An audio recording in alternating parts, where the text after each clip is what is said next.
It's Nolan. What's going on, y'all? It's the kid J Nolan here. Now, today we're going to be talking about Taraji P. Henson. She recently came out and discussed the possibility of her retiring from her acting career, retiring from the film and entertainment industry because she's tired of being taken advantage of. She's tired of getting cut short on her money, and she's tired of the overall fight that it takes in order for her to be properly compensated in the industry. This is not the first time that I've covered Taraji P talking about this actual subject in the industry. However, this is the first time that we're hearing her talking about walking away. Now, just a couple weeks ago, I also spoke about Terrence Howard. He recently retired from Hollywood as well. And in his time away from the industry, he's actually outing a lot of the people that have done him wrong over the years, the companies that have shortchanged him financially, and what he's doing about it behind the scenes to create apps for actors to be able to audition for films, for major films, without having an agency, without having a union behind him like SAG-AFTRA. He's actually trying to do his best to eliminate all these organizations because he feels like they take the dues from the actors, but they don't advocate for them in the way that they're supposed to through their bylines and all of the guidelines and shit. You know what I mean? So let's get into this interview that she did with Sirius XM, where she talks about all of this. I want to let Taraji do most of the speaking because I'm not well versed in the acting community. I've never been an actor. I've never made any money from film, right? I'm an artist. I'm a songwriter. I do things within the music space. There's areas where they intersect and things are kind of similar, but I'm not an expert in this area. So I want to make sure that her voice is heard loud and clear. So let me go ahead and pull it up now and let's just hear what Taraji P. Henson had to say. And I heard on the street, Taraji, you had the audacity to say you're thinking about stopping acting. We said, stop talking. Are you thinking about it?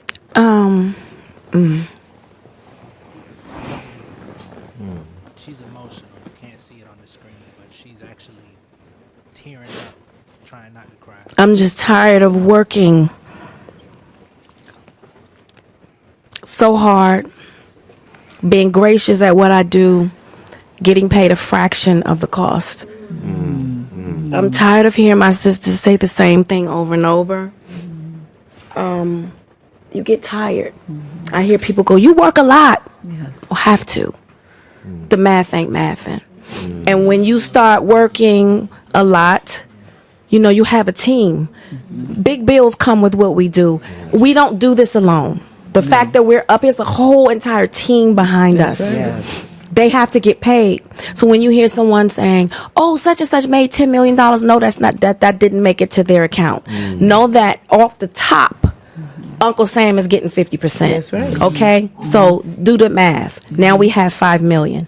Your team is getting 30% or whatever your team is off of what you grossed. Sometimes Not more. after what Uncle Sam took. Now do the math.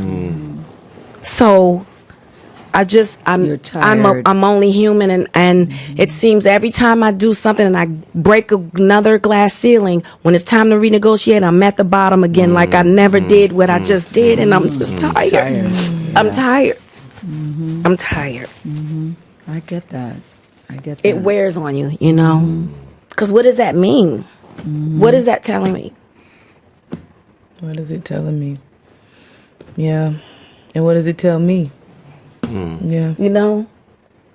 And if I can't fight for them coming up behind me, then what the fuck am I doing? I'm sorry. Yeah. No, don't apologize. Don't apologize.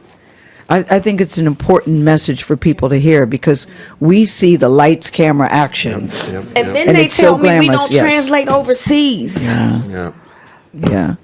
I'm tired of hearing that my entire career, 20 plus years in the game. All right, let's take a little break. Let's take a little quick break.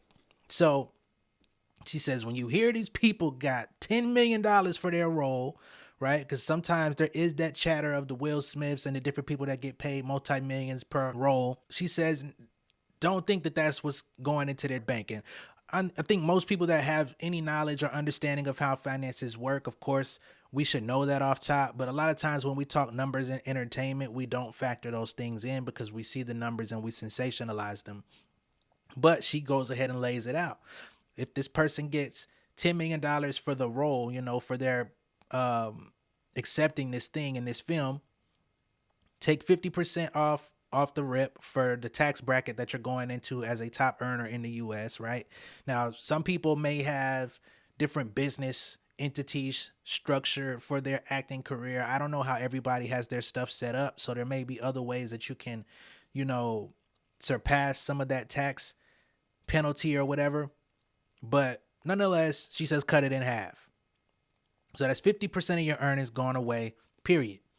Then she says her team, right, which is the agents, the agencies, management, other people that she has in her corner that help facilitate her procuring these actual roles, they take 30%. And that's 30% after taxes are deducted. At that point, 50% went to Uncle Sam, 30% goes to the team. So off rip, in a $10 million scale, that means that she's left with 2. And some people will say, well, that's a great problem to have if you can make $2 million off a film. Well, it's not the same. You know what I'm saying? Everybody's kind of going through the same shit in different categories and different sections of life, right? The stuff you're having problems with, if you're making $60,000, but maybe you're living off of, in most cases, if you're making $60,000, you're living off all that shit, for real. Let's be honest. But you might be able to live off 45 and have a little something wiggle room for emergencies, different things that come up throughout the year, looking out for your family, kids, things of that nature. These actors kind of live the same way based on their lifestyle, based on the fruits of the labor that they get. Their cost of living elevates just as much as their finances. Now, I'm not saying that as an excuse. I'm saying that's just what it is. Now, some people do elect to live more modestly than others, right? And I would suggest that. I mean, I'm just a kind of frugal person. I have been for a long time, and I'm going to continue to be that way even as money continues to go up. But it's just an understanding of, okay, if you see this person get $10 million a roll, we're not seeing Taraji in like crazy amounts of films, or at least I'm not. If y'all have seen her in some stuff, let me know. I'm not in the theaters like I used to be. She pops out and she works, but we don't even know if she's getting $10 million for her role. She may not. She may be getting 5. She may be getting 3, right? Because at a certain point in the industry, they may try to lower your rate because you're not the hot new thing. You're not the one that's, getting all the buzz, right? So people in negotiation tactics, they use that to pay you less as well. They say, oh, your stronghold on the public is changing, so we don't want to pay you at the rate that we used to pay you at when you were more popular, when you were in everybody's TV screen, everybody couldn't stop talking about you. So these are just things to take into account. I'm going to let Taraji P finish up and say some more, but I wanted to take a quick little break to make sure everybody understands clearly what she's saying and just add additional context, because y'all know I'm big on the context, man. So let's get back to it. Game, and I hear the same thing, and I see what you do for another production, and when it's time for us to go to bed, you don't have any money. They play in your face. And I'm just supposed to smile and grin and bear it and just keep like, enough is enough.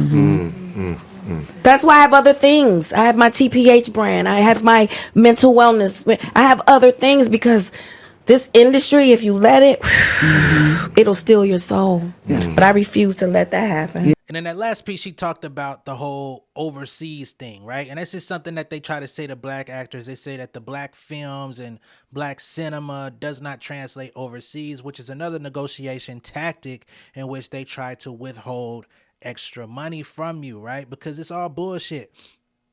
We're in the most viral time. We're in a time where films come out, they may drop domestically, and then 2 weeks later they may debut overseas or whatever the case may be.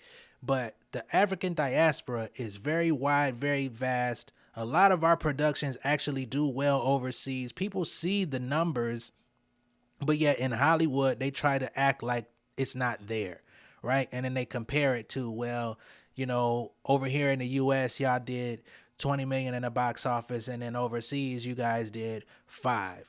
But it's like, well, shit, what's your last picture do overseas? Are y'all honestly killing that number based on everything else that you're doing? Or is that the standard, but yet you don't want us to know, or you don't want us to believe that we're translating overseas, right?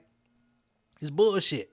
So I don't blame Taraji P, number one, for sticking up for herself, for speaking out, letting it be known, right? And unfortunately, when you put yourself in that position to kind of be a martyr or to kind of be that voice for so many others, you get outcasted.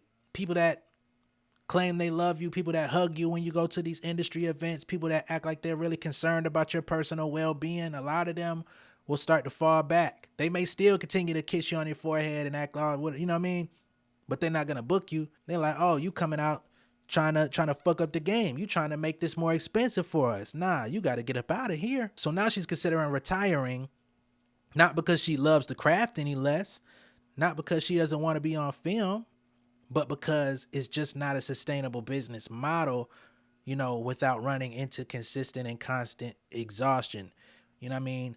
Over here in the US, hustle culture is definitely something that we're forced to subscribe to, even if that's not your nature, which in most cases it's not, right? For some people, they have to get into hustle when they're young, you know, when they're in their teenage years or even earlier than that, depending on their, you know, their home background. And that may be something that sticks with you over the course of your life. But for a lot of people that have just kind of normal lives growing up, you know, you want things. There's things in your view that you're pursuing, but the daily hustle and bustle, get up at the crack of dawn, work until you go to sleep, and, you know, having to go chase the dollar, chase a check. Yeah, that shit is exhausting. And then when you feel like you've made it to a certain point where, you know, you're in a different tax bracket, you're in a different level financially, you're in a different level as far as your lifestyle and the way that you can contribute to your family, it's like, damn, why am I still busting my ass to this level? And for Taraji, she says, well, shit, I got no choice.